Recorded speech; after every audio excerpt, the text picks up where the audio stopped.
Vamos a iniciar grabación y con eso arrancamos pues con nuestra última sesión. Listo, preguntas acá antes de esto. Profe, ¿esto es del filtrado? Sí, es del filtrado. Profe, ¿qué cuadernillo sé? No sé, básicamente es del filtrado. Puede ser alfa, beta, zeta. Entonces es ese. Profe, ¿se parece a tal cuadernillo? Sí, porque lo transcribimos y lo dejamos en formato de nosotros. Entonces por eso es que se les aparece tan parecido. Entonces arranquemos. En una ciudad de país hay barrios ilegales que no cuentan con calles pavimentadas. Son propensos a deslizamientos y no tienen acceso a servicios públicos. Frente a estos problemas, las autoridades locales proponen emprender un proceso de legalización, lo que permitiría la asignación de medidores y registros para la prestación de servicios públicos, así como el cobro de un impuesto de valorización que se convertiría en fortalecer el transporte, la salud y la educación de cada barrio. ¿Cuál sería el impacto económico de la solución planteada por las autoridades locales? Entonces, recordemos que en sociales nos puede aparecer historia, ciencias políticas, competencias ciudadanas y también un poquito de filosofía. Entonces son algunas de las áreas que nos pueden aparecer en sociales. Este es un ejemplo de qué? De competencias ciudadanas, de historia.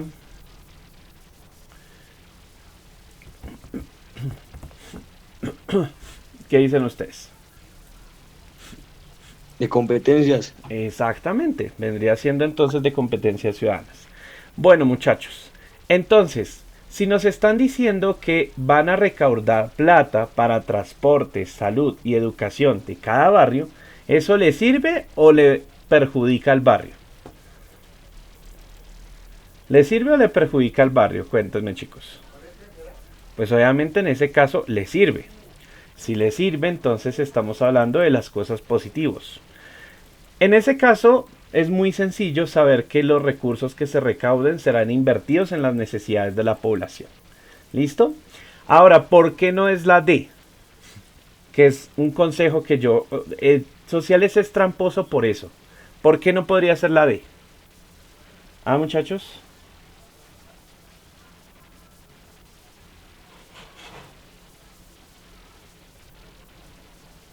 Porque hace un sesgo, ¿no?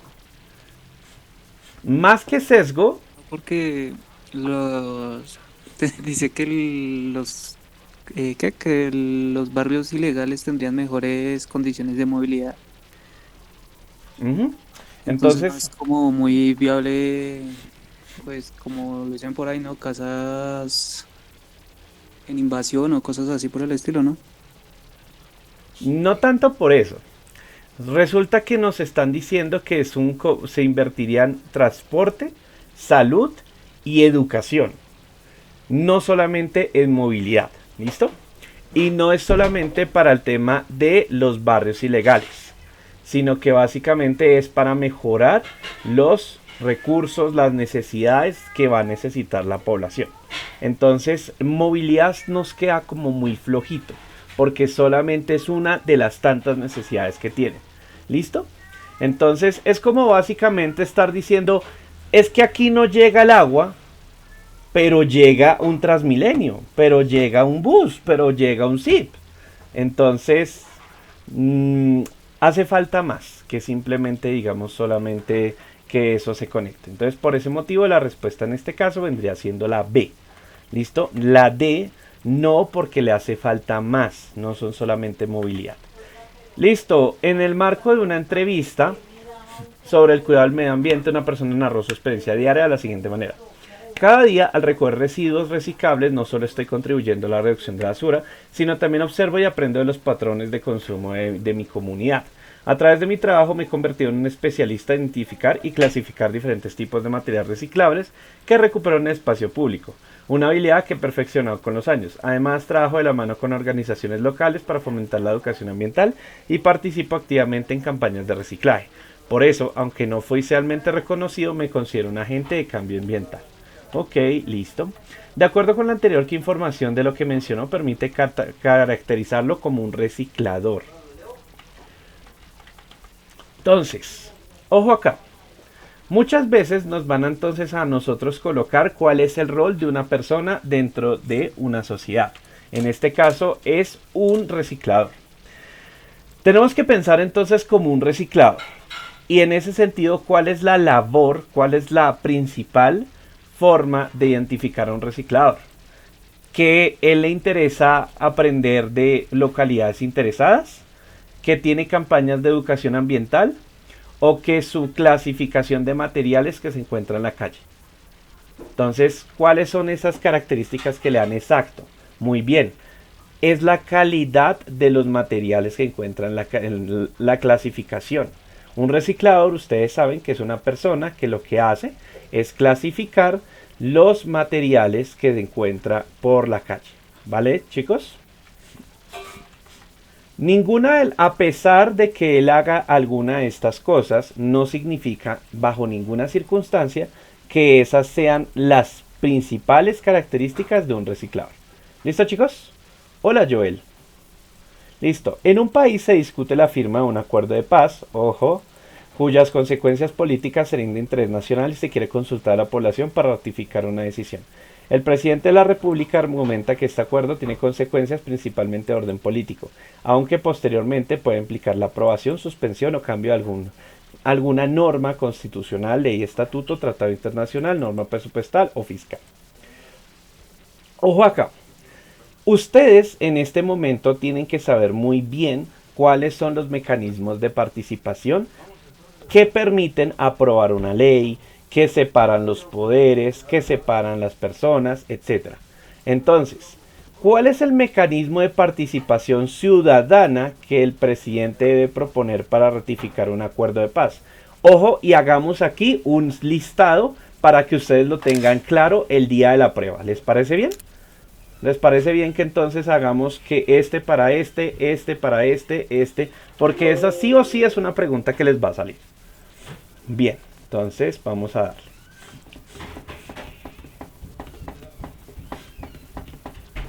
Ya está abriendo el tablero. Listo.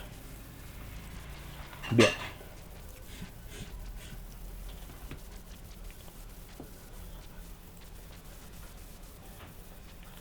Listo. De acuerdo con lo anterior, ¿cuál es el mecanismo de participación ciudadana que debe proponer para ratificar el acuerdo de paz? Entonces, hablemos de los mecanismos de participación. Primeramente nos están diciendo el referendo. Luego nos dicen entonces el plebiscito. Luego nos dicen una consulta previa. La otra es una iniciativa popular. Entonces vamos a ver quién hace cada uno y cómo lo clasifica cada uno. ¿Listo? Entonces aquí está. Chan, chan, chan. Chan, chan, chan. Chan, chan, chan. Entonces, ¿quién lo propone? ¿A quién afecta? Entonces, ¿quién propone el referendo? ¿Y para qué sirve? Y utilidad.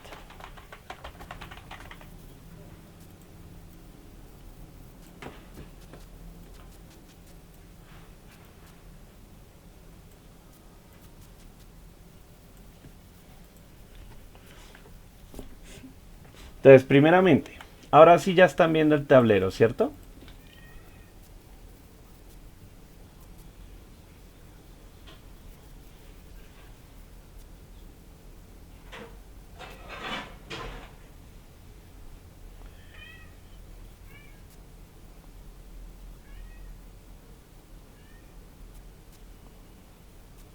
Entonces, muchachos, un referendo, ¿quién lo propone? Rápido, chicos, rápido, rápido.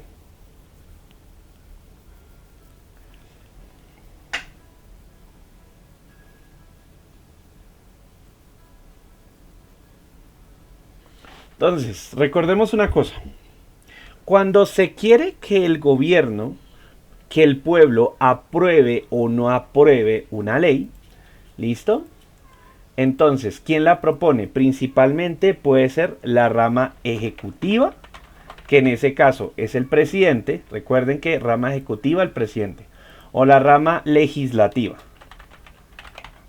Entonces, cualquiera de esos dos puede proponer entonces un referendo. ¿Qué afecta? Que se apruebe una ley o no. Que ganen votos, ¿no? No. O sea, como tal, votos, o sea, que ganen votos, ¿a qué te refieres con ganen votos? O sea, se gana con Porque creo votos, obviamente, pero... creo que eso se hace como un voto en el Congreso y algo así para aprobar una ley o algo así nuevo. Ok. No se hace en el Congreso. Entonces, cuando nosotros hablamos, por ejemplo, de un referendo, es cuando se quiere aprobar un proyecto de ley. ¿Listo? Ejemplo. ¿Se acuerdan cuando querían bajarle el sueldo a los congresistas? ¿A los senadores? ¿Se acuerdan ese que fue como en el 2020 que hicieron todo un referendo y que la gente votaba y que la gente eso? Básicamente viene siendo una consulta popular, o sea, lo propone el ejecutivo, es decir, el presidente o el Senado o la Cámara de Representantes. ¿Y cuál es la utilidad? Decir, oiga, tenemos este proyecto, ¿les parece que lo aprobamos o no les parece? Y por ese referendo se cita a votaciones, ¿listo? Entonces en ese caso se cita a votaciones. Ejemplo más claro para que no se les olvide, el referendo por bajarle el sueldo a los congresistas. Ejemplo, referendo a los congresistas. ¿No? Bajar el sueldo. Disculpa, Dime. no es más fácil coger el referendo. Bueno, yo los tengo para este tipo de casos, sería más fácil coger el referendo para qué sirve, si cambia la constitución o si simplemente tiene en cuenta al ciudadano y ya, pero no afecta, sería como el caso, ¿no? No, no porque no todas las leyes van a cambiar la constitución. Cuando nosotros hablamos de cambios de constitución, por eso es que se cita una asamblea constituyente, que es cuando se cambia toda la constitución. Entonces, bueno, podemos dejarlo así como, o sea, gracias por la propuesta, digamos es más que todo como una forma de organizar la información, pero entonces digamos como que, ¿qué es lo que nosotros vemos? ¿Qué sería? ¿Quién lo propone? La rama ejecutiva, la rama legislativa. ¿En qué afecta o básicamente como, qué propone? Propone aprobar o negar un proyecto de ley.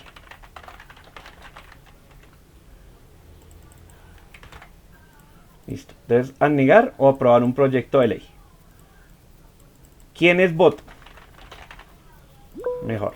¿Quiénes votan? El pueblo. ¿Listo? Y acá tenemos entonces un ejemplo.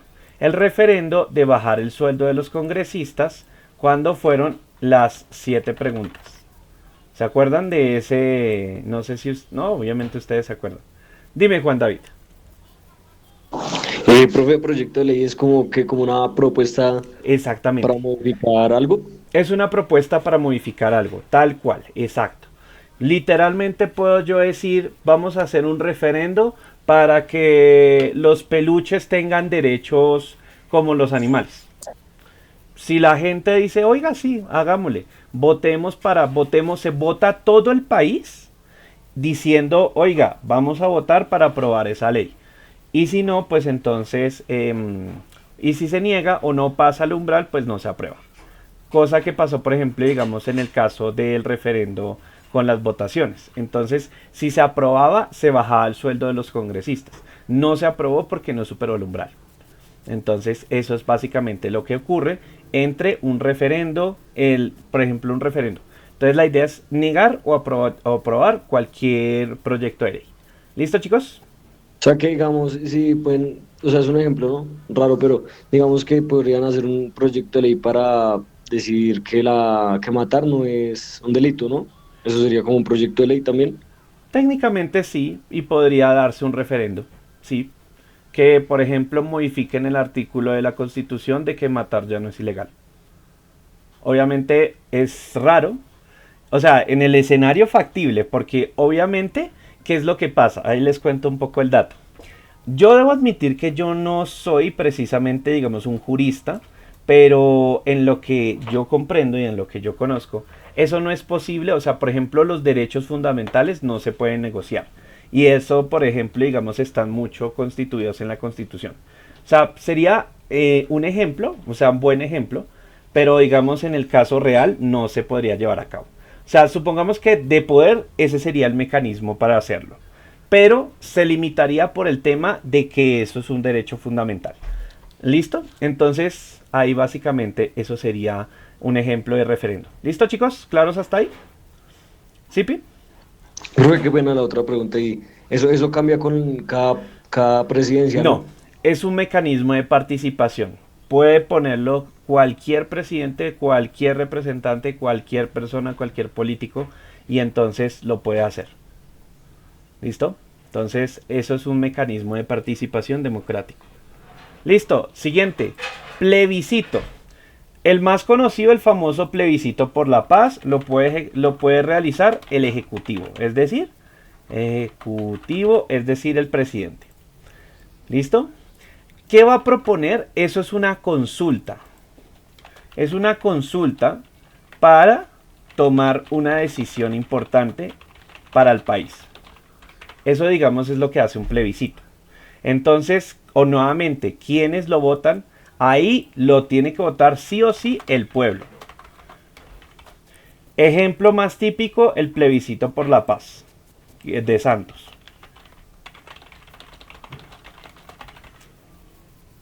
Entonces, en ese sentido, no es un proyecto de ley, es una decisión, es una propuesta, es un cambio de estado muy importante que, por ejemplo, propone el Ejecutivo y tiene que estar sujeto a la aprobación del pueblo. ¿Listo? Entonces, eso es lo, digamos, que sucede con, por ejemplo, el plebiscito. Ahora, cuando hablamos de consulta previa, ¿a qué se refiere ese mecanismo de consulta previa?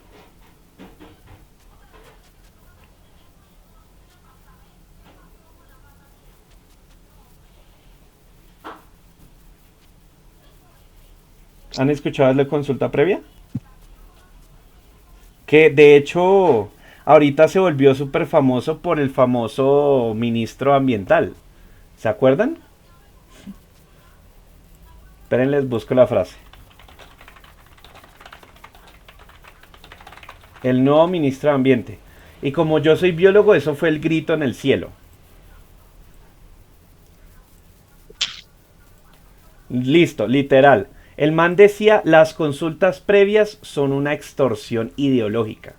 ¿Qué es esa cosa de consultas previas y por qué el tipo dijo que era una extorsión? Son palabras fuertes. Y esto lo dijo ahorita el ministro nuevo, el ministro de Abelardo, el ministro de Ambiente. ¿Saben qué significa, chicos? No es como el derecho que tienen las comunidades étnicas y eso. Exacto. Supongamos que lo que sucede, y pues yo se los digo como biólogo y cuando uno va a salidas de campo, pues es que uno se tiene que empapar de que los territorios no están hechos directamente pues por las ciudades, por los municipios, sino por las comunidades. O sea, por ejemplo, digamos una vereda, un municipio, ellos realmente son los que mandan porque son los que viven ahí. A eso es lo que básicamente se refiere a esas consultas previas. Si por ejemplo, digamos, voy, no sé, a una comunidad palenquera, a una comunidad de la costa, a una comunidad de San Andrés, no es como que yo diga, no, el alcalde de San Andrés y esto toma las decisiones, no, porque es la misma comunidad la que suele tomar esas mismas decisiones. Comunidades afro, comunidades indígenas, comunidades palenqueras, etcétera. Entonces lo que sucede con ellos es que, por ejemplo, llega a haber un proyecto como el que está diciendo este señor. No, es que vamos a hacer fracking. Entonces, listo, no. O sea, mire que yo tengo los técnicos que dicen que eso no afecta, que eso no dice nada. Claro, obviamente pues ellos en la visión de técnicos, ellos van a decir, no me va a afectar. Pero ¿quién son los que están realmente afectados? Los que viven allá, los que viven directamente allá. O sea, si yo, por ejemplo, le hago fracking a un señor donde básicamente el agua que toma es justamente un río que él utiliza y el cual va a ser afectado por el fracking, por eso es que yo necesito preguntarle a esa persona si el proyecto es bueno para él o le va a afectar en su calidad de vida. Eso es lo que se llaman las consultas previas. ¿Listo, chicos? Entonces es preguntarle a la comunidad para desarrollar algún proyecto o desarrollar alguna propuesta. ¿Vale? Entonces, imagínense que este ministro ambiental esté diciendo esas barbaridades. Que eso, preguntarle a las comunidades, es una extorsión. es básicamente perder el tiempo. Eso no se debería hacer. Las comunidades no saben nada. Piénselo por ese lado. Por eso es que fue tan grave el comentario de ese ministro de Ambiente. Y eso es lo que se conoce como la consulta previa. Entonces, sigamos aquí con nuestra plate. ¿Quiénes proponen la consulta previa? La consulta previa la tienen que hacer de protocolo el Ejecutivo, pero ¿quiénes son los que los proponen? Las comunidades. Comunidades raizales, indígenas, afros, etc. Eso es básicamente la consulta previa. ¿Qué es lo que propone? Si un proyecto se puede desarrollar, es desarrollable y no afecta X comunidad. Y en ese caso nosotros, pueblo general, pueblo que no somos alguna comunidad especial, no vota. ¿Quiénes votan? Las comunidades. Según su sistema de votaciones, porque los afros tienen un sistema de votaciones, los indígenas pues tienen su sistema de votaciones, ellos pues tienen libertad y autonomía de decidir si les conviene o no les conviene. Entonces ahí, por ejemplo, digamos grave el asunto del ministro de Ambiente, que estaba diciendo, por ejemplo, que es una extorsión. Entonces eso básicamente vendría siendo, muchachos, ¿es grupos étnicos? Sí, en general grupos étnicos en general. ¿Listo? Entonces, esa es la pregunta. Me imagino que es consultar y ver qué aporta al pueblo. Entonces, no solamente al pueblo como pueblo de nosotros general, sino una comunidad en específico. Nosotros, por ejemplo, si yo van a hacer fracking en un páramo, yo vivo y yo soy de Bogotá, ¿yo podría votar en esa consulta previa?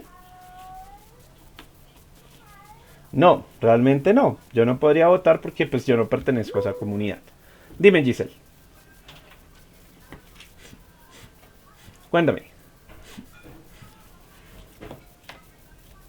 Listo. Entonces, ahí para que lo tengamos súper claro, porque esa puede ser tramposita al momento de sus pruebas. Ya la iniciativa popular, ¿quién la propone? Literal, el pueblo. Eso sí ya es una iniciativa del pueblo. No la propone el Ejecutivo, no la propone el Senado, sino directamente el pueblo organizado propone alguna ley.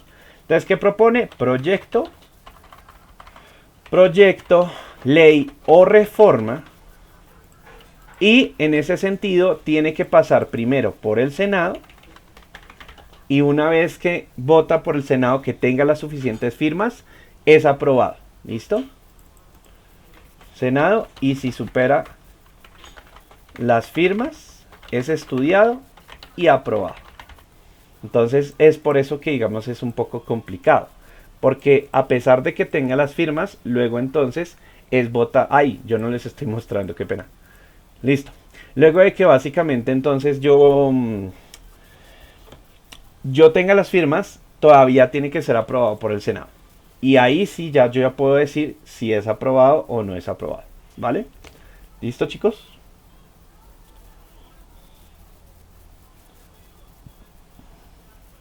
Ejemplos de iniciativa popular en Colombia.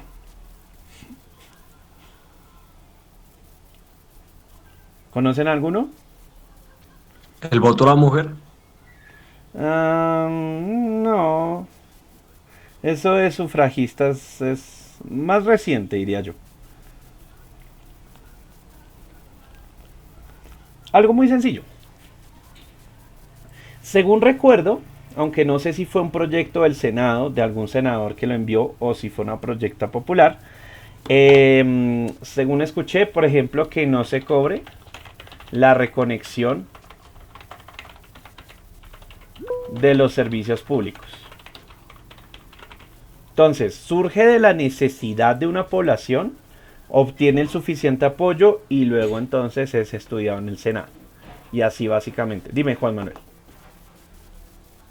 Pues bueno, estuve consultando y dice que iniciativas que se han presentado en Colombia fue una de reelección presidencial en el 2004. Para la de iniciativa Uribe. Ujú. Sí, y bajar la edad de aspiración al Congreso a 22 años, que modificar el decreto de armas y eso. Listo, gracias. Me sirve mucho la de... No sabía la de... Yo pensé que eso era una propuesta del Congreso. Lo de la reelección. Ve, interesante. Eso sí, no lo sabía yo, que por ejemplo había sido una iniciativa popular la elección del Congreso, la reelección. Sobre todo cuando fue Uribe. Uribe fue el que entonces en ese sentido, pues por eso dijeron, pues pongamos para que Uribe pueda estar en otro periodo porque antes no se podía. Antes no se podía que, por ejemplo, los presidentes tuvieran dos periodos, justamente para evitar que se volvieran dictadores o algo así. Listo, muchachos, entonces en general esas son las cuatro que nos propone entonces este de aquí. Ya tomando en cuenta, muchachos, aquí nos está apareciendo las opciones de respuestas. Una iniciativa popular porque puede ser propuesta por cualquier autoridad ejecutiva y tiene consecuencias presupuestales, no. Una consulta previa, ojo acá. Si se dan cuenta, muchachos, que esta pregunta sí necesitan ustedes saber qué significa cada cosa, porque el contexto no se las da. Entonces, por eso fue que hicimos ese mini repaso. Aquí es conocer el mecanismo de participación para que uno pueda contestar muy bien la pregunta. En ese sentido, la respuesta correcta vendría siendo el plebiscito. ¿Listo, chicos? ¿Claros entonces? Bien. Siguiente. Aquí, análisis de una investigadora sobre el propósito de la Constitución Política aprobada en el 91.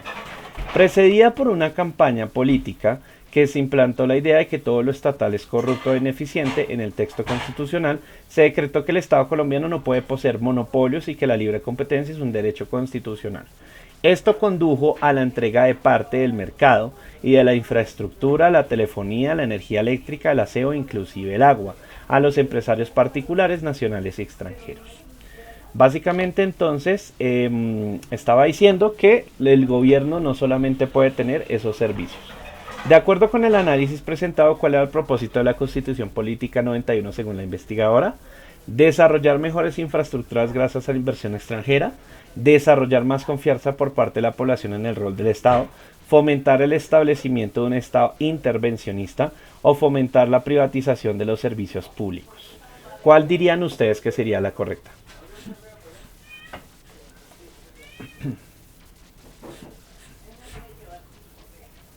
Creo que yo digo que Las infraestructuras de la inversión extranjera. Entonces, revisemos.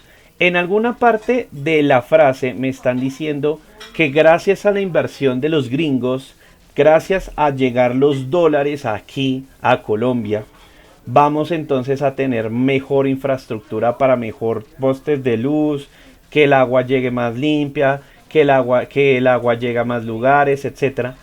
Nos están mencionando algo de eso. Recuerden, infraestructura, piensen en tener las cosas mucho más construidas, mucho mejor construidas. ¿Listo?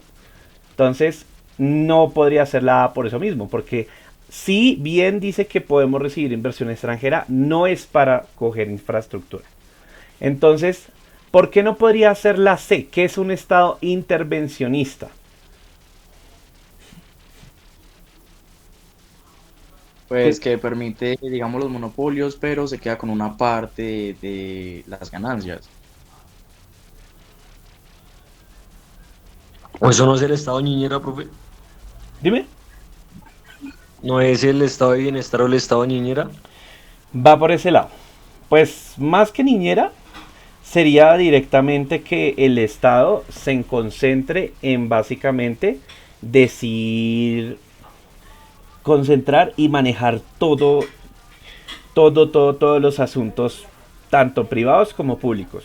Que por ejemplo, que el Estado de plata para pagar los recibos, para pagar la educación, que por ejemplo digamos que si alguna empresa entonces está quebrando, el mismo Estado la salve, como pasó con el caso de Avianca. Eso es un Estado intervencionista que empieza a cobrar más impuestos para que por ejemplo digamos como que haya más inversión pública, más inversión en hospitales, pero entonces que la gente pague más impuestos. Eso es básicamente un Estado intervencionista.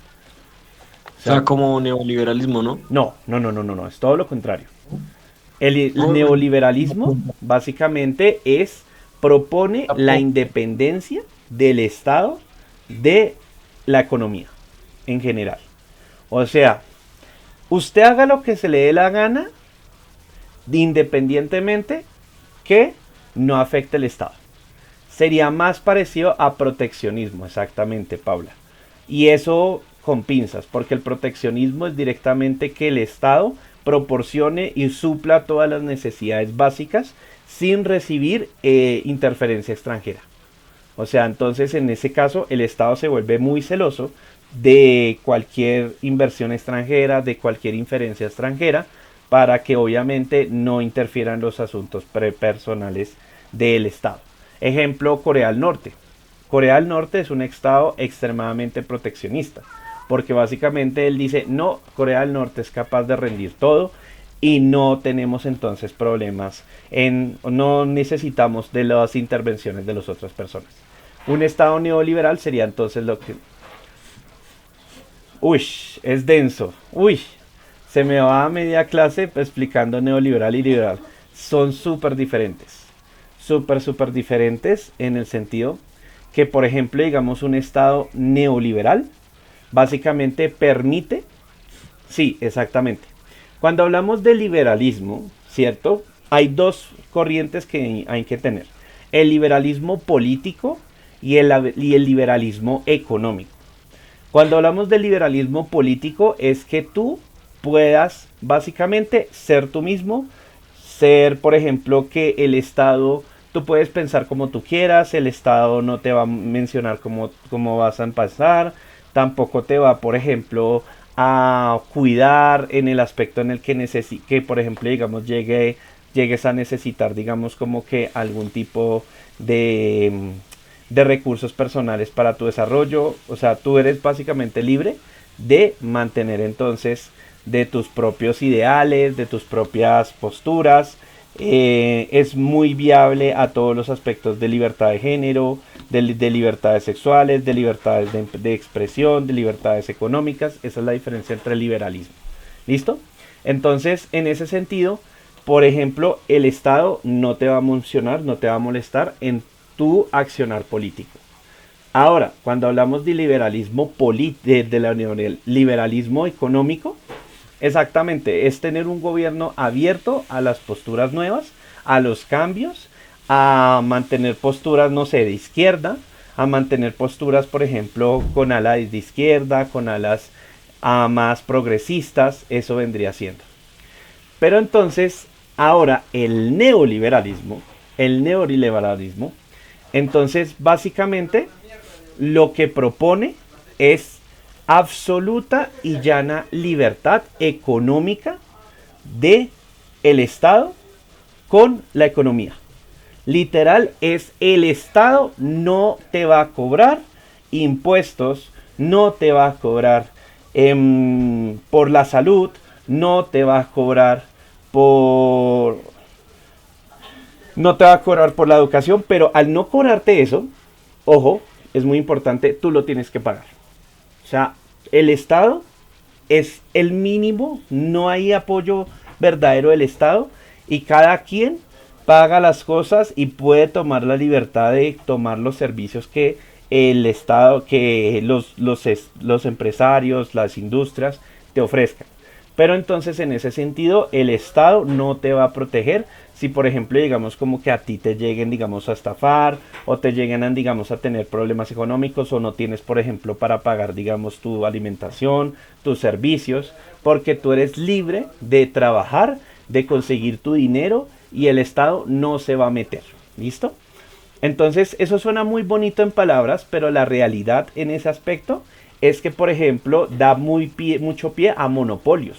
Entonces, por ejemplo, si antes había una tiendita de barrio, ¿cierto? 5 tienditas de barrios que mantenían a 5 familias, puede llegar un éxito, puede llegar un ARA y puede hacer cerrar que los 5 locales se cierren y el Estado no te va a cuidar en nada. Pero es que, hombre, yo llevo 20 años trabajando en mi tiendita. Hermano, así es el mercado. Por eso es un sistema neoliberal. ¿Listo? Básicamente, entonces, eso es lo que pasa, ¿vale? ¿Listo? Entonces, en cambio, pues el liberalismo surgió para tratar de expresar como esa libertad de opiniones, libertad de cultos, libertad de ideologías, libertad sexual, libertad económica.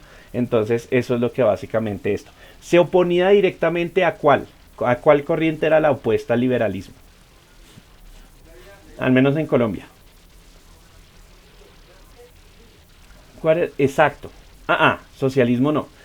El liberalismo está más conectado al socialismo que más conectado al socialismo. Mientras que, por ejemplo, el conservadurismo vendría estando más conectado, digamos, a posturas de derecha. ¿Listo? Entonces, básicamente, eso es lo que nosotros diríamos. Entonces, el liberalismo estaría en oposición al conservadurismo. Porque el conservadurismo lo que está diciendo es que, hombre, existen criterios morales, éticos, religiosos que se tienen que mantener. No es tan arriesgado con los cambios. Entonces mantiene posturas un poco más sobrias, un poco menos extremistas. Entonces justamente, básicamente, eso es lo que busca, por ejemplo, el conservadurismo.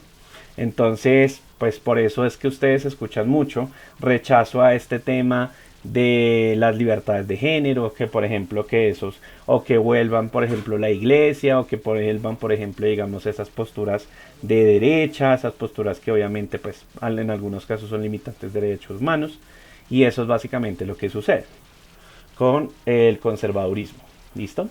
Cosa que el liberalismo se opone. El liberalismo dice, hermano, a mí no me importa cómo usted piense siempre y cuando sea un ciudadano decente.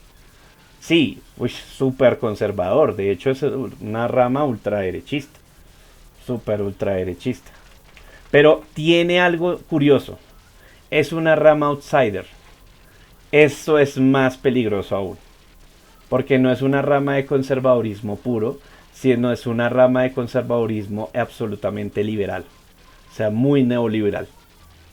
Bien, continuamos. Sí, porque si no se nos va la clase. Está muy interesante la charla, pero tenemos un cuadrillo que resolver. Listo, chicos, continuamos. Considera el siguiente texto.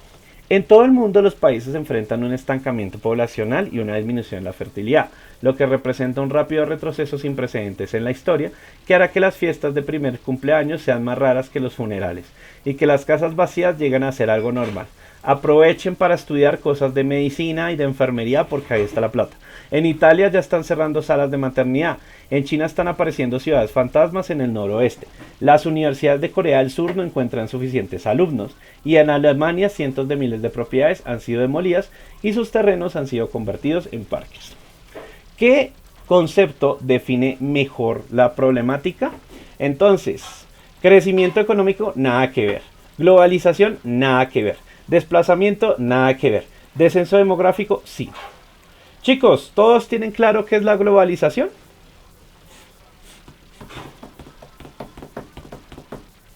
Entonces, ¿todos aquí saben qué es globalización? Bien, perfecto. Listo, excelente. Ese concepto, digamos, es esto. Globalización es esto. Globalización básicamente es que nosotros estemos interconectados con el mundo. ¿Ustedes conocen a esta cantante Lau Fei? Por ejemplo, de pronto las chicas o esta cantante Lau Fei. No, nunca la han escuchado. Se ha vuelto súper famosa porque es una cantante, les recomiendo que la busquen. Ella es una cantante china que canta bossa nova, que recupera el jazz, que el jazz es francés, cantando en inglés. Eso es globalización. Literal, eso es globalización. Canta muy dulce, me gustan mucho las canciones de ella. Listo, siguiente. El colonialismo fue la convergencia de dos fenómenos que se desarrollaron. El primero en la Edad Media con el espíritu de cruzadas y el segundo en el Renacimiento con el capitalismo. Ojo acá, el capitalismo es la acumulación de capital. Las cruzadas de los siglos XI y al XIV, en particular las que ocurrieron en Tierra Santa, cultivaron un gusto por las grandes empresas en el nombre de un ideal, la recuperación, sin importar el costo, de un territorio considerado sagrado, el cual era ocupado por otro que no compartía la misma creencia religiosa.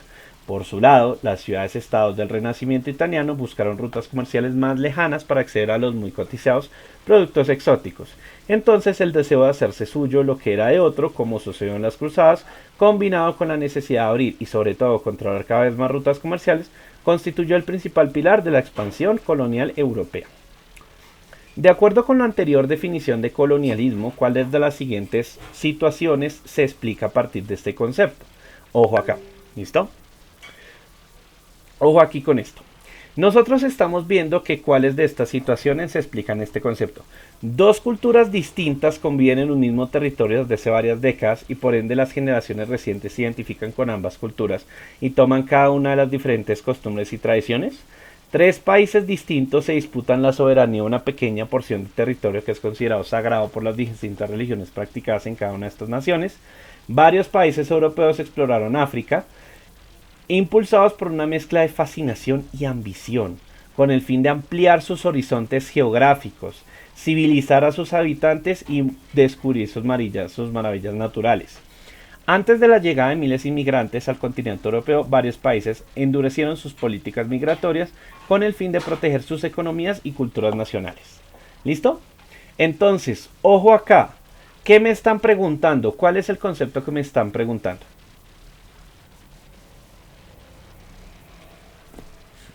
¿Cuál es el concepto que me están preguntando que es clave? Exacto.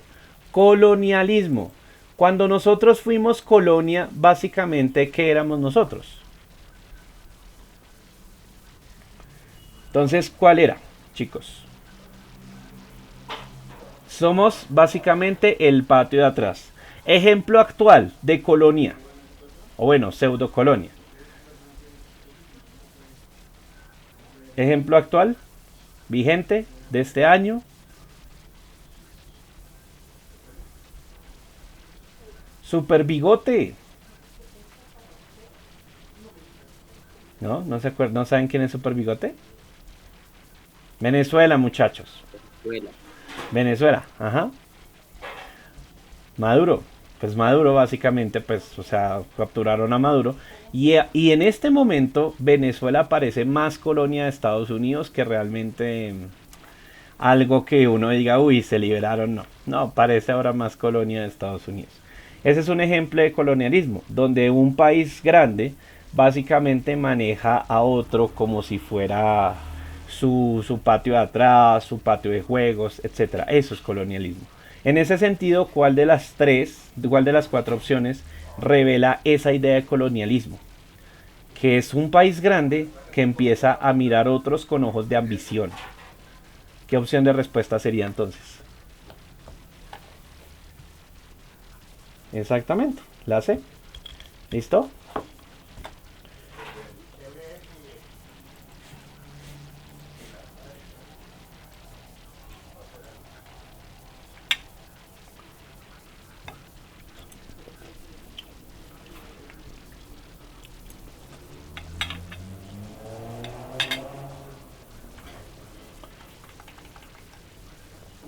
Listo. Next. En el país se debate acaloradamente sobre la reforma agraria.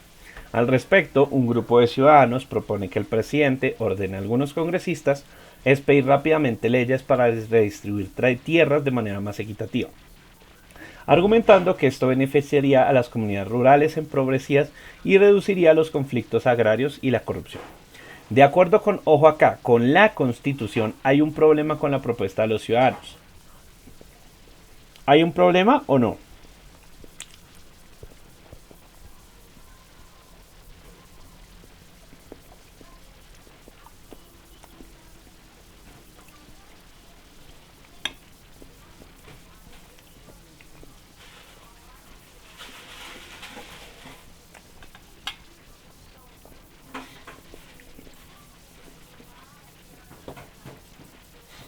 Listo, ya voy.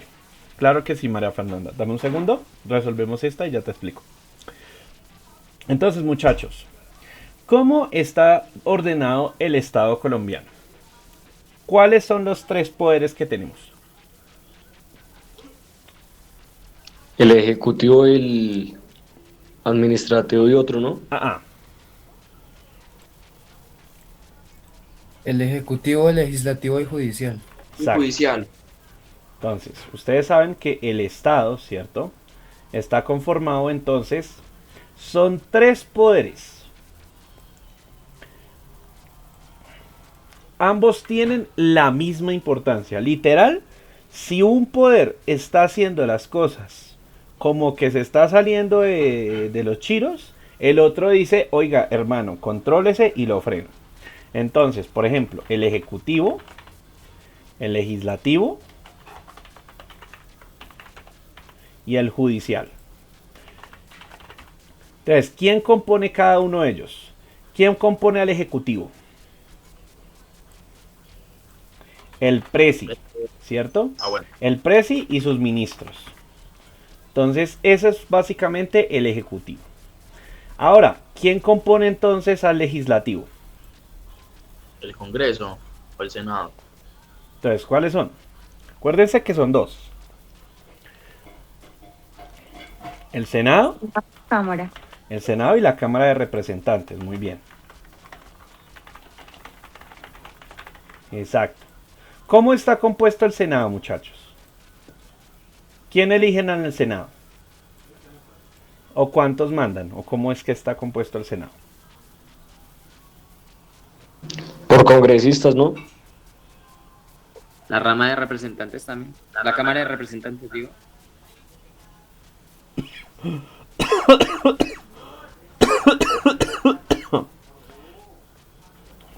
Senadores, ¿no? Entonces, básicamente, digamos, recordemos una cosa. En general, son aproximadamente como 100, creo que 105 senadores. 100, perdona, Ana, el dato. Creo que son 100. Son 108, creo. Sí, algo así. Bueno, son más o menos como 100. Digamos más de 100 personas que son elegidas por quién. Por el mismo pueblo en elecciones masivas. ¿Listo? Entonces uno vota para quiénes son los que están en el Senado. ¿Listo? Y la Cámara de Representantes.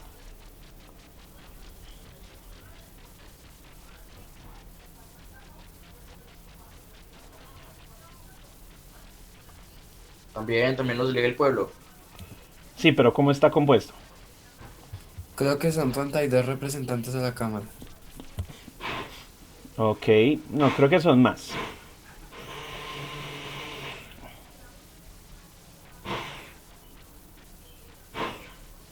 Deben de ser, no sé, cierto número determinado para cada departamento, ¿no?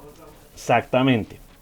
Entonces, básicamente, digamos como que la Cámara de Representantes, entonces, son elegidos por cada departamento.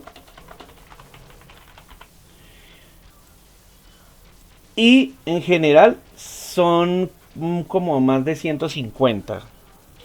Creo que son como 180, básicamente. Son 180 personas que básicamente se eligen por cada departamento. Entonces, el representante a la Cámara de Santander, representante a la Cámara de Bogotá, representante a la Cámara de Cundinamarca, bla, bla, bla. Básicamente, entonces, así es como funcionaría el tema de la Cámara de Representantes. Tienen jurisdicción y tienen curules especiales. Entonces, esos son los que son los famosos curules.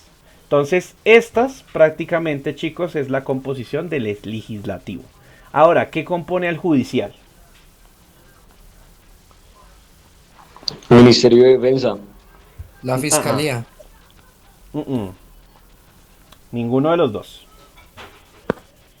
Los jueces. ¿Y la La Contraloría? Corte, la Corte Suprema de Justicia. El Consejo de Estado. Y la Corte Constitucional. Ahora sí vienen entonces. Esas son, por ejemplo, digamos estos. Las jurisdicciones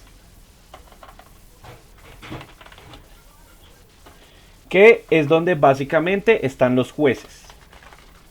Jueces de la República, jueces del Estado, etc. Y ahí sí aparece, por ejemplo, la Fiscalía General de la Nación. Entonces, y hay otro más que, si no estoy mal, creo que también es el Consejo Superior. Un Consejo Superior, pero no me acuerdo de dónde. Pero entonces, en general, básicamente, eso es lo que hace el Poder Judicial. Entonces, la rama judicial, ¿en qué se encarga? Prácticamente de hacer cumplir las normas. ¿Listo? Entonces, eso básicamente es principalmente lo que hace el Poder Judicial. Por ejemplo, por eso mismo, digamos, es que si algo llega a estar muy sobrepasado por el Ejecutivo, no sé, Petro manda a que todo el mundo vista de color amarillo porque somos la riqueza y la potencia de la vida. Y si al que no vaya, entonces le ponen multa o lo meten a la OPJ. Entonces la Corte Suprema dice, oiga, pero usted man, ¿por qué está diciendo eso? No se puede aprobar, así el man haya puesto un decreto. Entonces eso básicamente, y se lo hacen bajar y dicen, hermano, usted no puede hacer eso. Entonces lo mismo pasaría, por ejemplo, con el legislativo. Si hay una ley que es demasiado injusta y que muchas personas están denunciando que es sobre todo muy injusta, pum, la bajan y demás. Y así. ¿Listo? Entonces básicamente así es como funcionaría entonces ese tema. ¿Vale, chicos? ¿Claros? Claros, claros, claros. Entonces, ¿cómo está compuesto el Estado ahora sí? ¿Listo, chicos? Bien. Entonces repaso importante porque veí que no estaba del todo claro. Entonces ya ahora sí queda más claro. Sigamos entonces. Ahora, respecto a un grupo de ciudadanos propone que el presidente ordene a algunos congresistas expedir rápidamente leyes para distribuir tierras de manera más equitativa, argumentando que esto beneficiaría a las comunidades rurales. Esta decisión es problemática con la Constitución, es decir, con el tema de los poderes. Rafa, no se ve. Gracias. Ahora sí.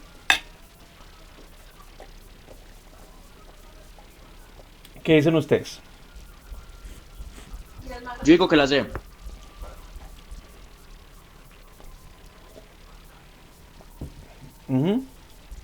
¿Por qué no podría hacer la D?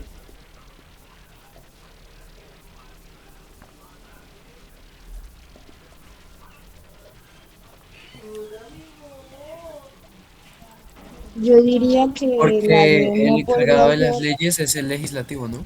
Exacto, el que hace las leyes es el legislativo, no el judicial. Ahí está la trampa. Entonces, muchachos, puntualmente por ese motivo la respuesta vendría siendo la C. Porque precisamente comprometería la separación de poderes, poniéndole al Ejecutivo más poder sobre esas cuestiones legislativas y eso no se puede hacer. Me suena a cierto presidente que estaba diciendo que se deberían redistribuir las leyes, las tierras y ya. Me acuerdo a cierto presidente que a veces hablaba de sí mismo en tercera persona. Listo, continuemos. Un político plantea que para acabar de manera más rápida y eficiente con los carteles de la droga y sus laboratorios en las zonas rurales de Colombia, se debería aprobar el uso de armas el uso de armas químicas por parte de las fuerzas militares para la erradicación de cultivos ilícitos, pese a la posibilidad de generar daños en los ecosistemas en donde se usarían. Este será un golpe definitivo al crimen organizado y enviará un mensaje a todos aquellos que insisten en producir droga en detrimento de la sociedad, argumenta el político. Pero, ¿qué salvaje? No, pues antes póngale una bomba atómica y ya con eso solucionamos. Es más, arreglamos el problema del país, porque si lo destruimos, entonces ya no va a haber problemas del país si ya no existe país. O sea, el man es un visionario, o sea, quería acabar con todo de raíz. Tienes que armas químicas. El planteamiento presentado por el político, lo que yo les decía. Esto es muy denso, porque no se ajusta a la constitución política. Nunca, bajo ninguna circunstancia, el hecho de, por ejemplo, utilizar armas químicas es un tema absolutamente penalizado a nivel internacional. O sea, está estrictamente prohibido usar armas químicas para cualquier cosa. Eso ya es un crimen de guerra. No se ajusta a la constitución política, ya que al proceder de este modo se estarían vulnerando los derechos fundamentales de los criminales. ¿Qué dirían ustedes? Se ajusta a la constitución política, ya que autoriza que se combata a los grupos criminales con cualquier medio que sea necesario, o no se ajusta, ya que está prohibido el uso de armas químicas en el territorio por su impacto en el medio ambiente. ¿Cuál sería la respuesta? Y acá hay una cascarita bien sabrosa. La respuesta ya sabemos que no es la B ni la D, pero entonces nos queda entre la A y la C.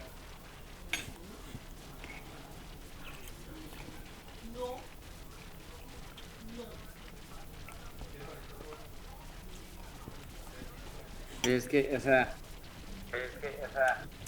o sea, ahí nunca menciona que realmente sea como si estuvieran vulnerando directamente porque los criminales hicieran algo malo, ¿no? Como que,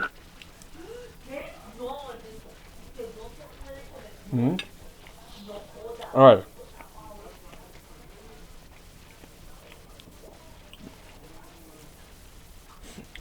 Entonces, se estarían vulnerando exclusivamente los derechos fundamentales de los criminales.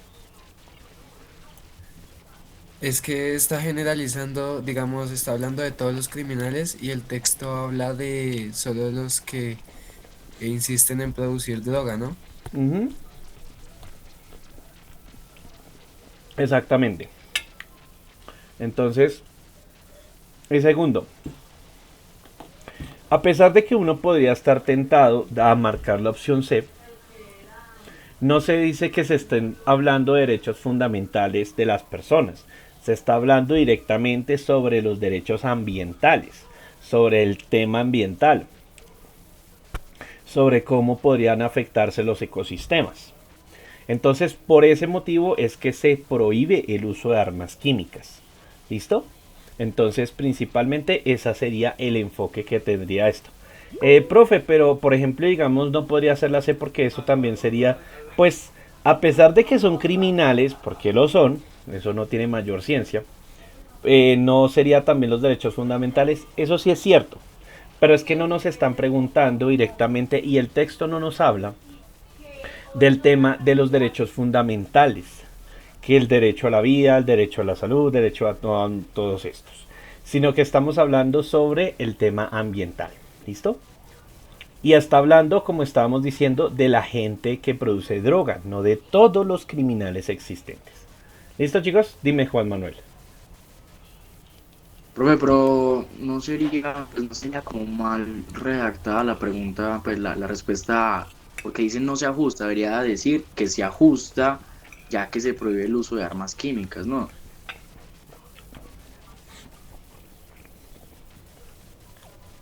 Porque pues a mí lo que, digamos que me hizo así como pensar y dudar, fue que decía que no se ajusta a la Constitución. O sea, debería, para mí debería decir que se ajusta a la Constitución. Si hubiera, pues si le hubieran puesto así, yo marcaría por eso marqué la C. Es que Es porque va en contra. es por exacto, porque va en contra de la Va Constitución. en contra y lo que va después de la coma lo que hace es justificar el por qué El no por se qué. ajusta a la Constitución. Exactamente, tal cual. O sea, ahí en ese caso nos está diciendo no se ajusta a la constitución política, es lo que está diciendo el político. El político está diciendo plomo o bala, plomo o muerte. Obviamente eso es lo que no se ajusta a la constitución. Y lo segundo es una idea subordinada que corresponde ya que prohíbe el uso de armas químicas por el territorio, por el tema del medio ambiente. ¿Listo? ¿Vale? Entonces es por eso, porque está diciendo no se ajusta, pero es a la posición del político. O sea, el político dice, demos plomo y metamos bombas para matar a esos criminales. Sí, claro, muy bonito ponerse con eso. Ahora vaya, hágalo. Lo peor es que uno le parece que estas cosas son como re locas y que nadie podría pensar, no, ustedes escuchan el canal del Senado un ratico y salen con unas huevonadas. El profesor creo que nos quiere decir algo. Ah, no, yo no. No, yo realmente, digamos lo que le digo, yo soy un ciudadano crítico. Entonces, no, pues denso ese asunto. Es que lo peor, ¿saben qué es más triste? Que literal no puedo citar a uno porque es que son muchos. Es que es como, ¿no han visto el meme de Cosmo? Que dice como que Cosmo, ¿reconoces a este político sanguinario?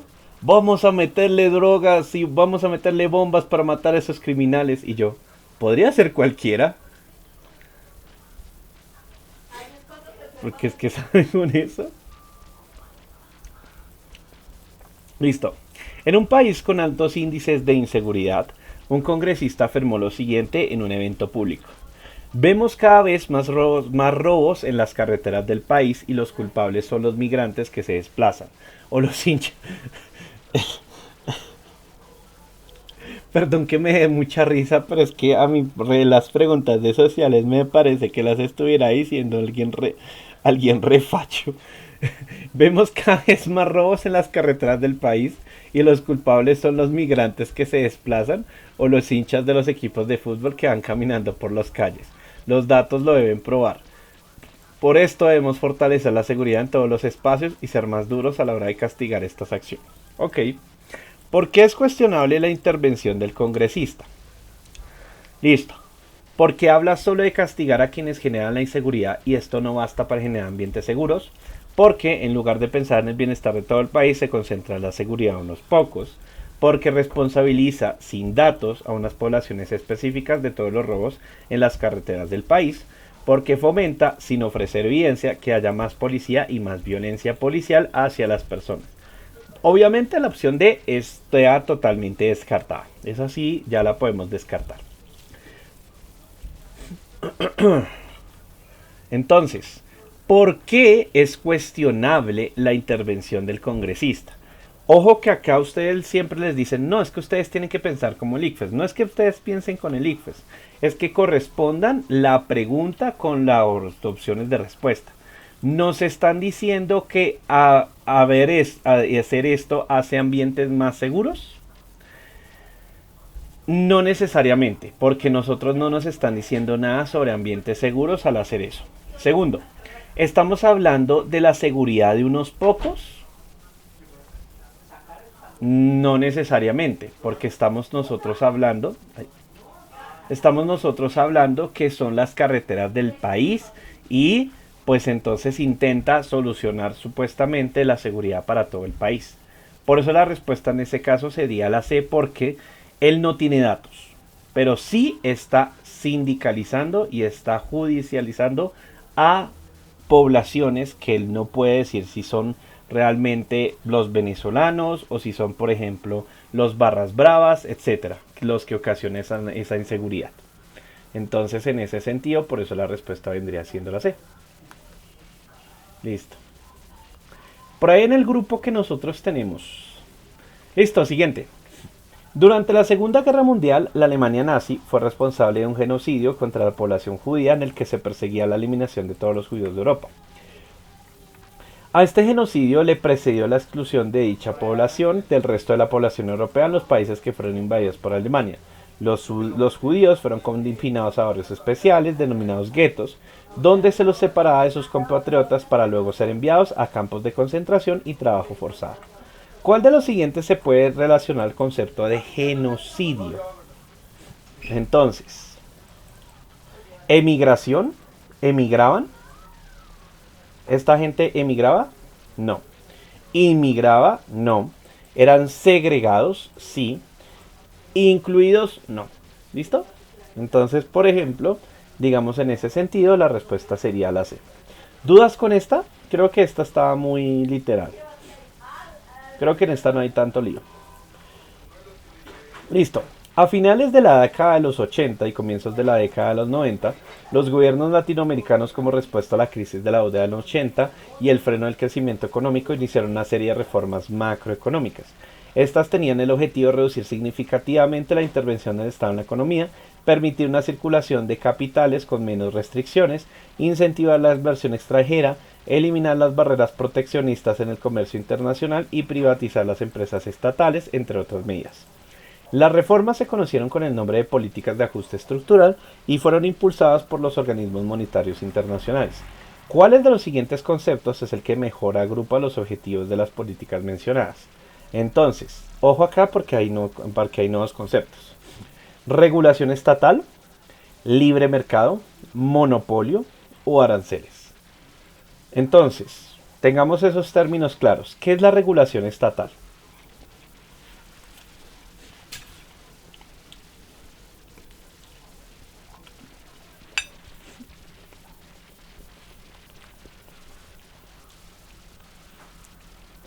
¿Qué es la regulación estatal, chicos?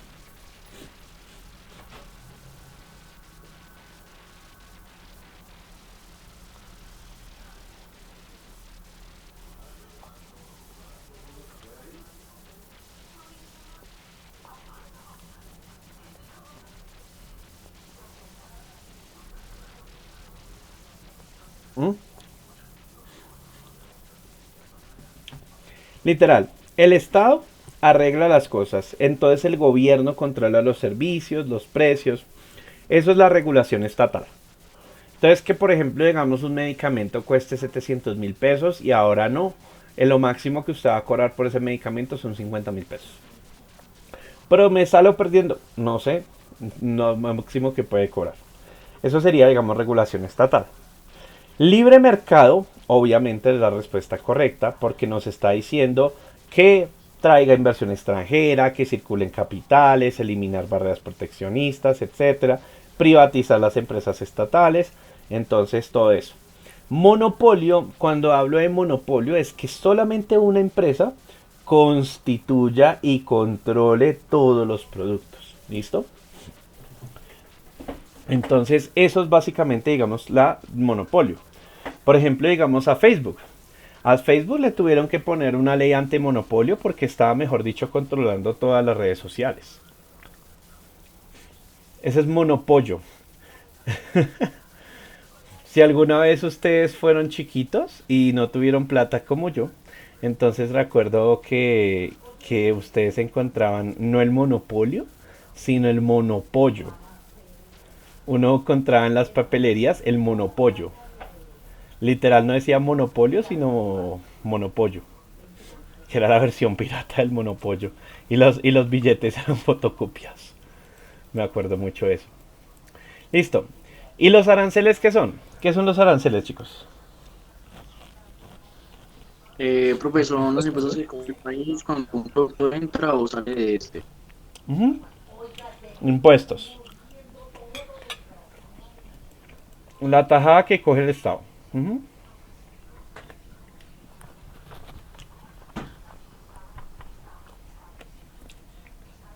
Por ejemplo, Trump le está poniendo aranceles a Colombia para ciertos productos. Entonces lo que hacen es que por castigo le dicen, no, es que ahora usted que me trae café me va a cobrar el 20% solamente por traerlo.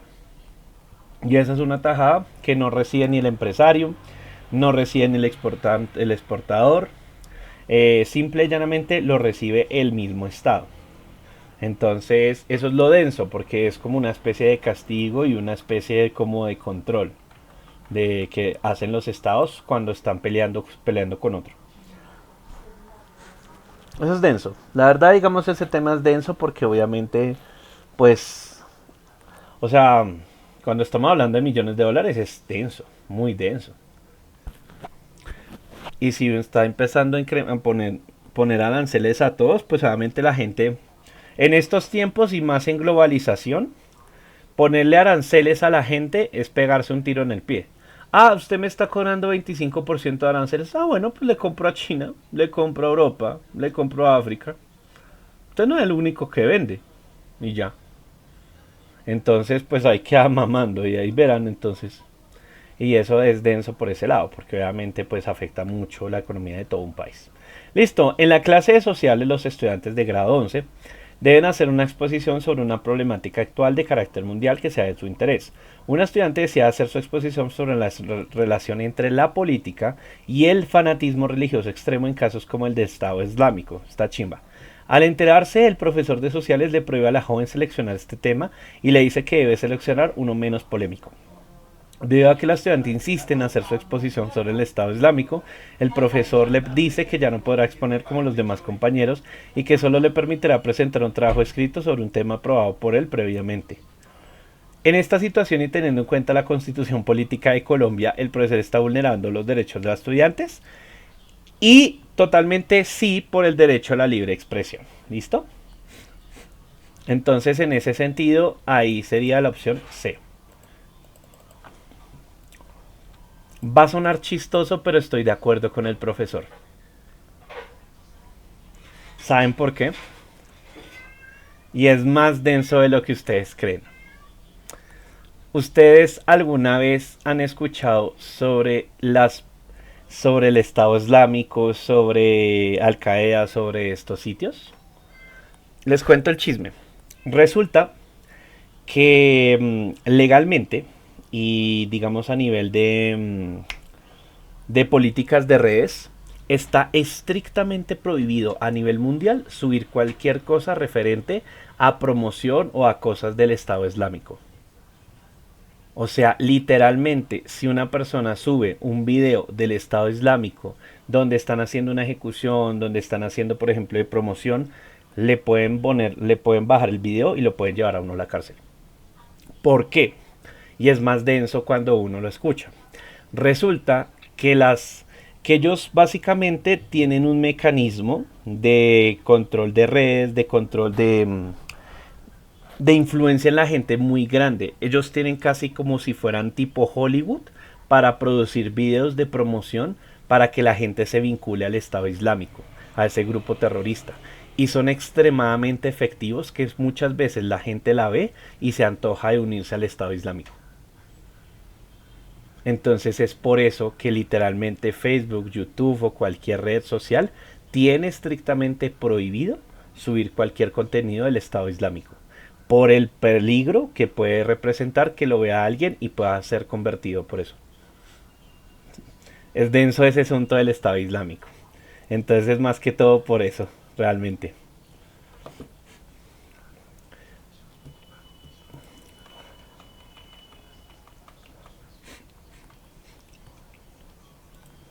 Entonces, nada.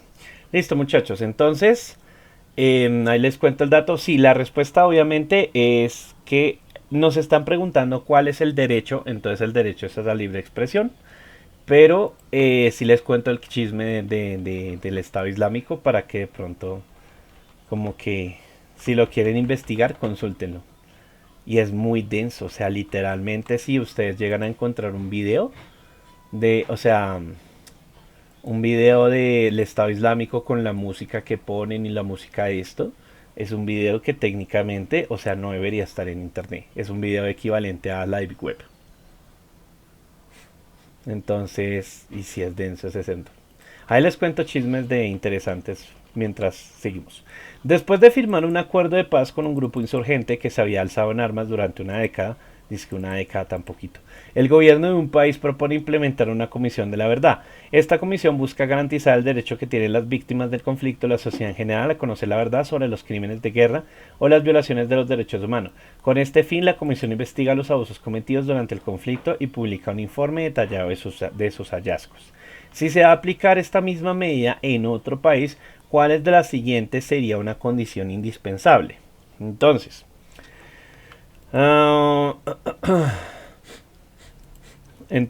que el país asegure la participación de actores internacionales en la Comisión de la Verdad, que el país ya está unificado políticamente de un modo que impida el surgimiento de un nuevo conflicto, que entre los miembros de la Comisión de la Verdad haya personas con diferentes orientaciones políticas, que la mayor parte de la sociedad esté interesada en conocer las violaciones que ocurrieron en el conflicto. Entonces, ojo acá. ¿Cuál creen ustedes que sería la respuesta correcta?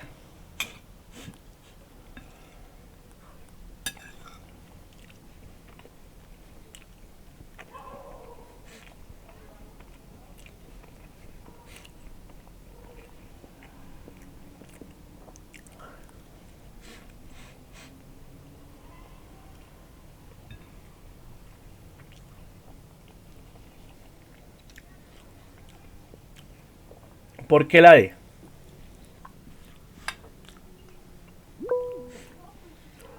Dime, Salme.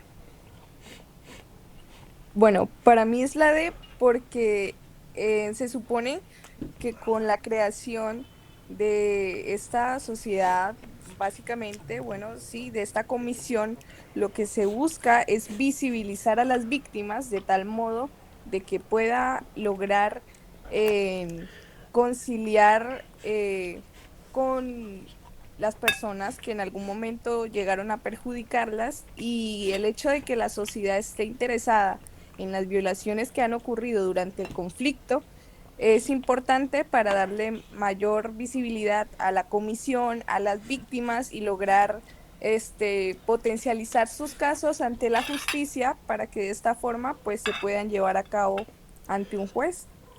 Ok, listo, muy bien.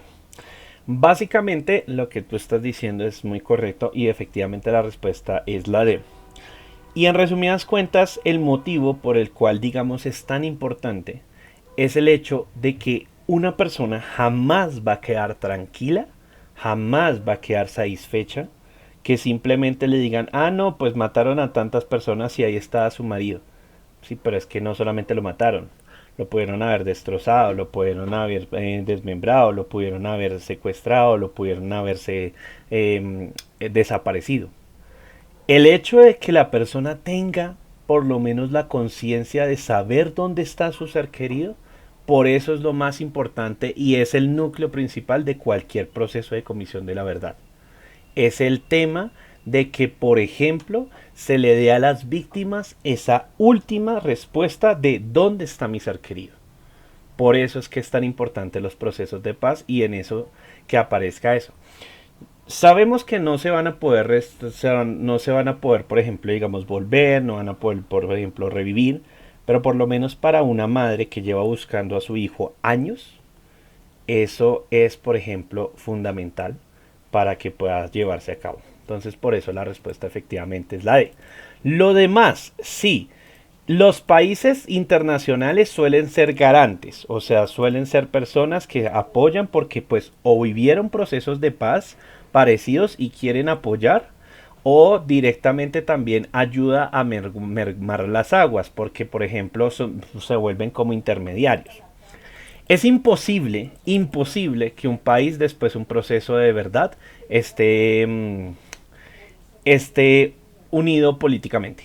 Imposible, y ustedes se dieron cuenta. Hay gente que decía que por el hecho de estar guerrilleros, entonces en el Congreso, sí, más guerrilleros en el Congreso, que mejor dicho le estaban entregando el país a las FARC y muchas cosas. Entonces eso por ese lado es imposible. Nada que ver con el tema de orientaciones políticas. Si bien se puede hacer eso, pues la Comisión de la Verdad no es para política, es para las víctimas, siempre. Listo, chicos, todo el tema del proceso de paz de Comisión de la Verdad no es para darle promoción a los guerrilleros, no es para darle promoción a la derecha, no es para darle, no. Es para la gente que sufrió el conflicto, que no era ni guerrillera, ni paramilitar, ni militar. Eran simples ciudadanos comunes y corrientes como ustedes y nosotros, como ustedes y sus familiares, como nosotros y sus familiares. Espero que, ojalá durante la clase, yo sé que obviamente en este país es muy difícil, pero pues obviamente pues es muy penoso que la mayoría de ustedes probablemente hayan sufrido el conflicto directa o indirectamente por el tema de que de pronto alguno de ustedes tenga algún familiar que haya sido pues violentado por ese tema. Bueno, listo chicos, entonces por eso es importante y por eso esta pregunta sí la traté con más solemnidad. Lea con intención el siguiente discurso del expresidente colombiano Virgilio Barco Vargas. Los responsables del trágico asesinato de Carlos Pizarro no lograron destruir lo que se ha alcanzado, un camino de paz viable y definido. La obligación que tenemos por delante y que unidos vamos a cumplir es mantener abierto este camino de paz que asumió el M-19.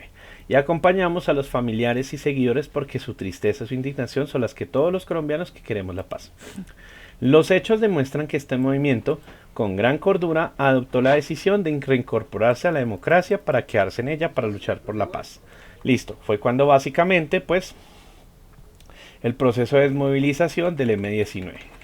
Este discurso se dio en el marco de la toma del Palacio de Justicia en 1985. Entonces, cuéntenme a ver, ¿se dio durante el marco de la toma del Palacio de Justicia? No.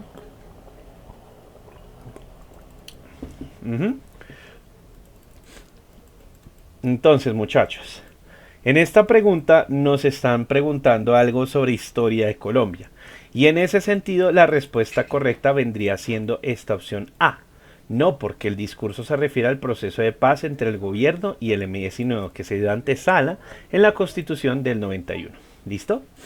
No fue en la toma del Palacio de Justicia, porque la toma del Palacio de Justicia fue un hecho ocasionado y principalmente hecho en el momento en el que el M-19 estaba como grupo guerrillero.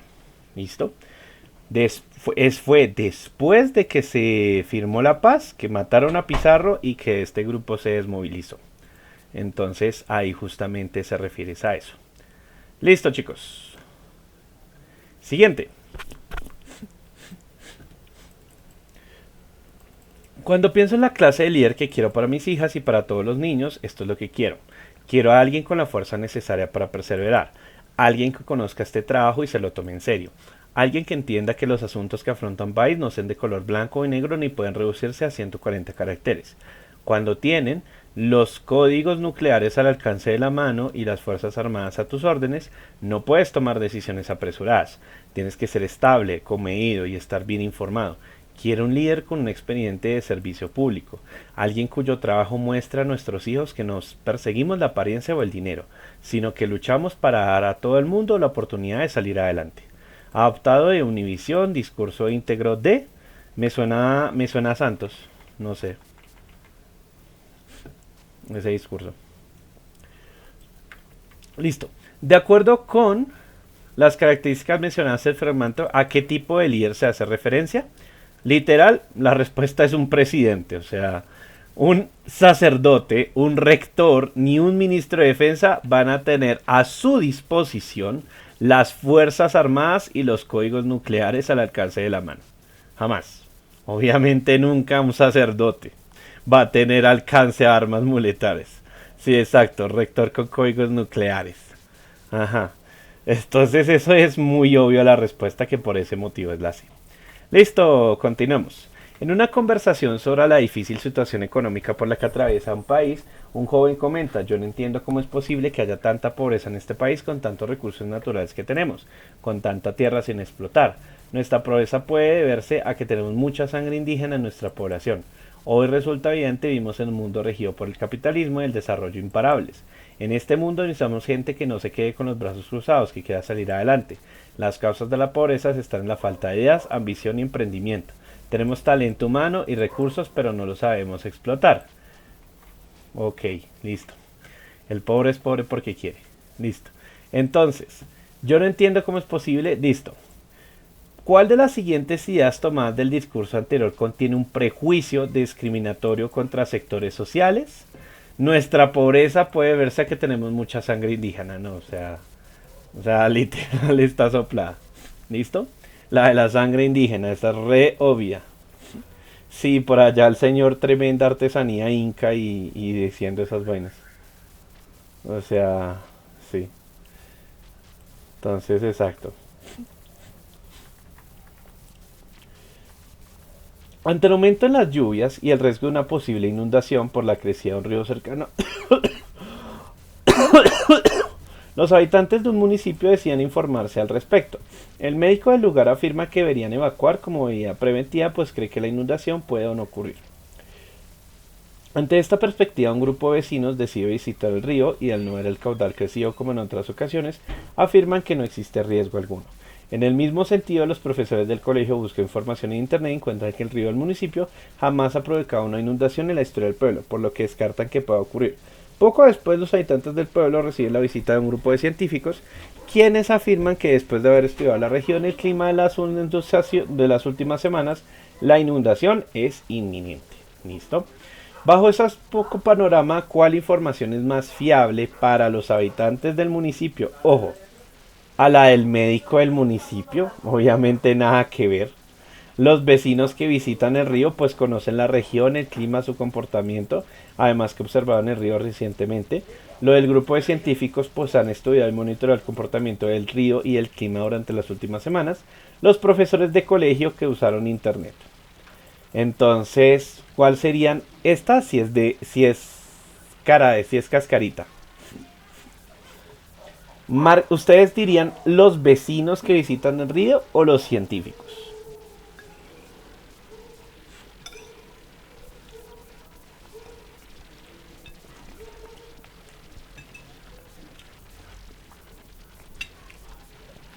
¿A quiénes le creerían? Científicos. A los científicos por hablar con cifras y pues con datos más relevantes. No, porque está hablando del pueblo y pues si estuviera en un pueblo le creería a la gente que está cerca del río, ¿no? Va por ese lado.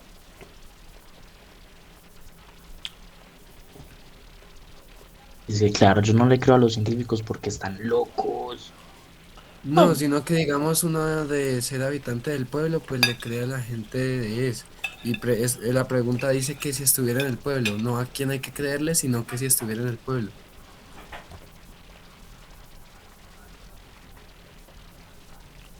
Pero es que ahí dice que el pueblo recibe la visita de los científicos y después de ellos haber analizado el lugar, pues supongo que mediante máquinas y todo eso, ellos concluyeron que habrá una inundación inminente. Exacto. Bueno, yo les cuento, digamos, inclusive desde la experiencia yo como científico y uno se da cuenta. Básicamente lo que pasa es, y la pregunta nos está diciendo, cuando hablo de que es más fiable, estoy refiriendo directamente, pensen como una persona que llegó hasta quinto de primaria, que sacó sus reses adelante, que sacó sus chinos adelante a punta de cultivo de yuca. Y que yo les voy a decir en términos geológicos cómo hablan los científicos. Señor Jesús, permítame mencionarle que debido al incremento de la frecuencia de fluctuaciones del río últimamente, porque basándonos en el promedio que se establece para la región y que últimamente están superiores a la desviación estándar que nosotros estamos acá diciendo, realmente sospechamos con gran porcentaje y probabilidad, basándonos en nuestros sistemas satelitales, que el río va a inundar el pueblo. ¿Qué le va a contestar don Jesús al científico?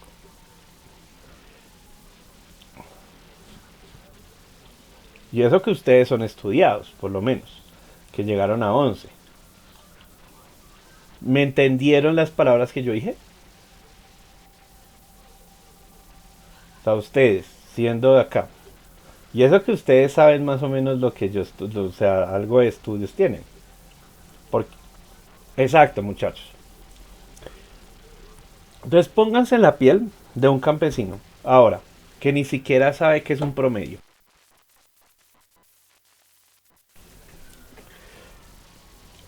Entonces, ¿qué le va a creer qué le va a creer don Jesús? Ah, es un hijo de puta científico, él no sabe ni dónde están parados, que más bien son puros culicagados, hay que no saben ni siquiera ni arar el terreno. Lo más probable que vayan a decir. Entonces, cuando hablamos de esto, por eso es que básicamente, a pesar de que obviamente nosotros ya tenemos una consideración de que la parte científica puede corroborar datos, no están preguntándonos eso, no están preguntando cuál es la opinión verdadera. Estamos hablando de don Jesús, o doña Constanza, o el chinito que básicamente está del pueblo. ¿A quién le creería más? A los que van todos los días allá a pescar y dicen, no, pero es que el río está bien. Porque lo ven a diario, porque es su realidad, porque están ahí presentes. O a un científico que básicamente llegó ahí porque lo mandaron por allá y jamás ni siquiera sabe cómo es el pueblo. Jamás se ha sentado a tomarse una pola en la plaza del pueblo.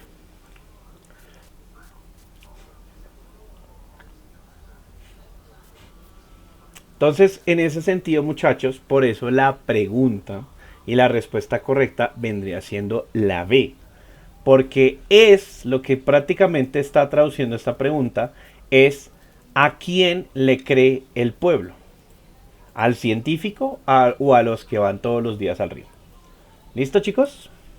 Obviamente ya nosotros sabemos que pues la opinión de un experto prima más. Pero pues en ese sentido recordemos que ¿qué nos está haciendo la pregunta? Y es por eso que Sociales es tramposa. No pensemos como pensaríamos nosotros, sino como está pidiendo la prueba. La prueba les está pidiendo, póngase en el pie, en el zapato de un poblador, de ese habitante del municipio. ¿A quién le va a creer el habitante del municipio? ¿Listo, chicos? Entonces, si fuera yo, obviamente, pues yo le creería al científico. Pero para la pregunta,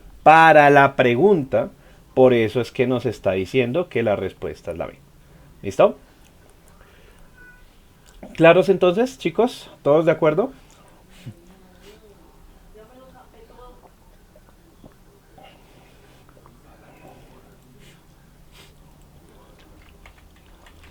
Ahora, si por ejemplo yo le hubiese quitado esto, ahí sí, ¿cuál respuesta hubiesen marcado?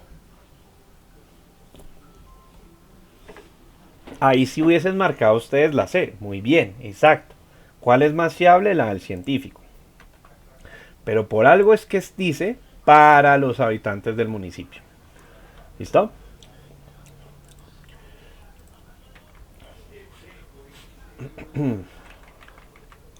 Listo. En un municipio, el gobierno ha decidido implementar un programa de fumigación aérea para combatir una plaga que afecta tanto los cultivos de las comunidades indígenas como a los pobladores de los municipios cercanos. Sin embargo, algunas organizaciones no gubernamentales han expresado su preocupación, ya que la fumigación podría afectar la salud de la población y perjudicar los cultivos tradicionales. Las comunidades indígenas, por su parte, consideran que las soluciones no vienen de la naturaleza, siempre empeorarán los problemas. Teniendo en cuenta lo anterior, ¿de qué manera valorarían los grupos indígenas la decisión de implementar la fumigación aérea? Ojo, valorarían. O sea, en ese sentido estamos diciendo, ¿es un juicio positivo o es un juicio negativo? Entonces, los indígenas, ¿qué piensan? ¿Que es algo bueno o algo malo para el territorio?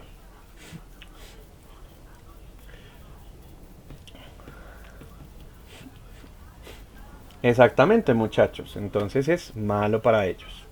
Como vendría siendo entonces malo para ellos, por eso entonces la respuesta vendría siendo negativamente. Pero la respuesta sería entonces la A, porque está diciendo que son efectos sobre los cultivos y la comunidad. ¿Listo? No sobre que busca priorizar el beneficio económico a corto plazo. A ellos les interesa es cultivos y comunidad. ¿Listo? Entonces, bien. Para aumentar la productividad de un país, el gobierno propone subir en un 20% el salario mínimo mensual como mecanismo de motivación laboral. Al respecto, los empresarios manifiestan que apoyan la decisión siempre y cuando se amplíe la jornada laboral en la misma proporción, de modo que puedan multiplicar los resultados al trabajar más tiempo. Por su parte, los trabajadores respaldan el incremento salarial, pero plantean que es fundamental aumentar las jornadas de descanso, pues así podrán concentrarse más y en consecuencia ser más efectivos en los procesos productivos. Según las posiciones presentadas, ¿entre qué actores se puede dar un conflicto?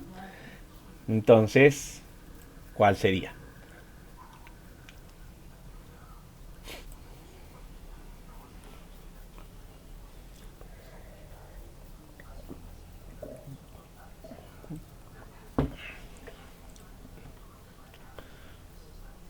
Entonces, exactamente, entre empresarios y trabajadores, porque están diciendo que los intereses de trabajo son opuestos entre ellos. ¿Listo?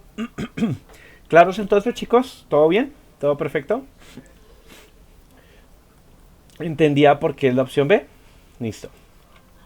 Actualmente se estima que hay entre 70 y 80 hipopótamos en las cercanías del río Magdalena. Según su tasa de reproducción, en 30 años su número podría ascender a miles, por lo que varios investigadores le han insistido al gobierno que tome medidas inmediatas. Los investigadores señalan que esta especie está acabando con la fauna y flora nativa, pues se alimentan en exceso, su pisoteo afecta al suelo y obligan a otras especies a desplazarse de su nicho. No obstante, los hipopótamos se han convertido en un atractivo importante para el turismo de la región. Si el gobierno decida promover la cacería de hipopótamos como debería ser, ¿qué tipo de impacto tendría esta medida? Entonces, muchachos, acá vamos a ver.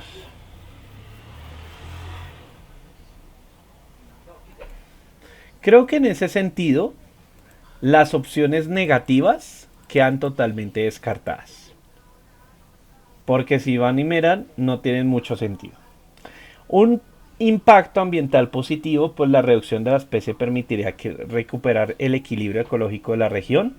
O un equilibrio económico positivo, pues los comerciantes podrían resaltar el atractivo turismo de la zona, de la fauna y la flora nativa. Nada, ahí en ese caso la respuesta es la B. ¿Listo? Entonces, ¿cuál es la mejor opción? Matar a los hipopótamos. Matar a los motomoto. Esa es la opción más correcta. Gracias, Pablito.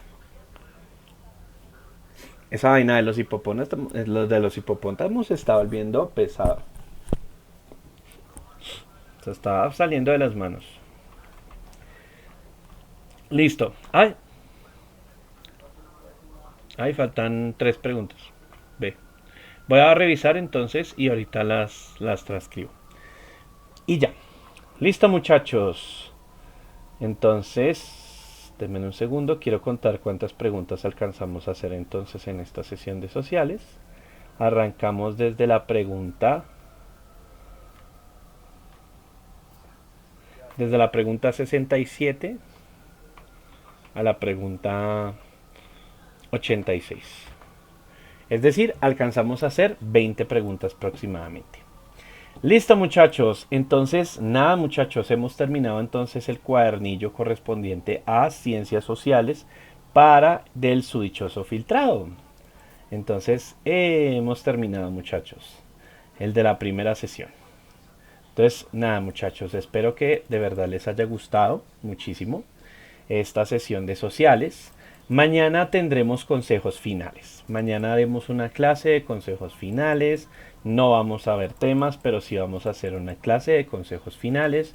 Les recomendamos que puedan asistir para que reciban consejos, para que reciban tips, para que reciban qué deberían ustedes tener listos para su prueba, para su examen, cómo deberían comer, cómo deberían cenar y todo eso para que a ustedes les vaya bien en el aspecto físico y pues ya después esto.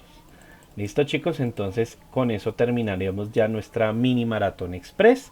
Chicos, los que por ejemplo de pronto nos escuchen por primera y santa vez, nosotros entonces fuimos la Academia Filomón.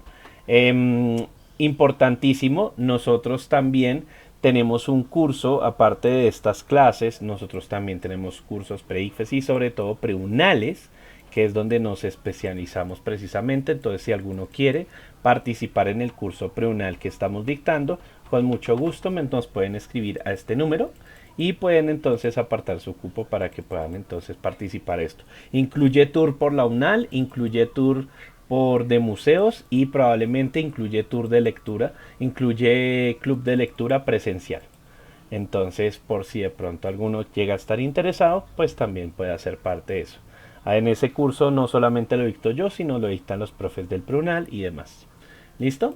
Entonces, también pueden entonces visitar sobre todo las redes de Instagram para que nos acompañen porque estamos muy cerca de llegar a los 1000 seguidores.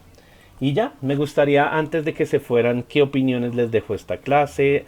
¿Les gustó acá? ¿Aprendieron temas? ¿Repasaron los temas? ¿Repasaron estos temas importantes? ¿Les gustó cómo explicamos, por ejemplo, el tema de plebiscito, el tema de esto? Yo opino que el profe nos quiere decir algo, nos da señales. ¿Qué les digo? Nada, pues, ¿qué más? ¿Algún otro comentario, muchachos, antes de ir cerrando la clase? Cuéntenme, chicos. Aprendimos temas, repasamos, entendí toda la perfección, explica muy bien. Listo, gracias. Bueno, espero que les haya gustado, muchachos. Excelente, explicas muy bien, sí. Like. Y listo. Bueno, muchachos, entonces nada, mañana descansen y nos vemos por última vez mañana. ¿Listo? Nos tienes mucha paciencia. De pronto, si el tiempo da, de pronto resolvemos el supuesto cuadernillo filtrado ya cuando salgan ustedes del examen y decimos cuál era la respuesta de cada uno. Y que ustedes sepan si les fue bien o les fue mal. Podemos de pronto hacer eso el domingo. Vamos a ver. Listo. Mañana haremos consejos finales. Ya faltando un día para el examen, ya para estudiar ya sí no se puede. Entonces...